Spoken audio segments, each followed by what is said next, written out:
Kepala Badan Kepegawaian Daerah Sulawesi Selatan memastikan pengumuman calon pegawai negeri sipil atau CPNS lingkup Sulawesi Selatan dilaksanakan pekan ini. Pengumuman calon pegawai negeri sipil atau CPNS tahun 2014 untuk lingkup pemerintah Provinsi Sulawesi Selatan dipastikan diumumkan pekan ini setelah daftar yang dinyatakan lulus telah didapatkan dari Kementerian Pemberdayaan Aparatur Negara Reformasi Birokrasi Kemenpan. Kepala Badan Kepegawaian Daerah atau BKD Sulsel Mustari Soba mengatakan pengumuman akan dilakukan melalui media massa, baik cetak maupun elektronik termasuk website BKD Sulsel. Lambatnya pengumuman CPNS lingkup Sulsel diduga disebabkan karena banyaknya jumlah pendaftar di mana hasil tes seluruhnya harus masuk dan diperoleh oleh Panitia Seleksi Nasional.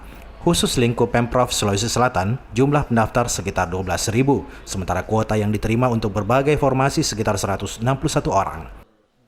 Alhamdulillah, pengumuman hasil seleksi CPNS 2014 untuk pemerintah Provinsi Sulawesi Selatan telah diberikan oleh Kemenpan ke pemerintah Provinsi Sulawesi Selatan, dan insya Allah oleh pemerintah Provinsi Sulawesi Selatan dalam hal ini BKD mengusahakan insya Allah mungkin kalau tidak ada areal melintan minggu ini kita umumkan. Semua yang dinyatakan lulus selanjutnya diminta untuk mendaftar ulang dan memenuhi persyaratan lainnya. Dari Makassar, Syarifuddin Hamzah, GoTV memberitakan.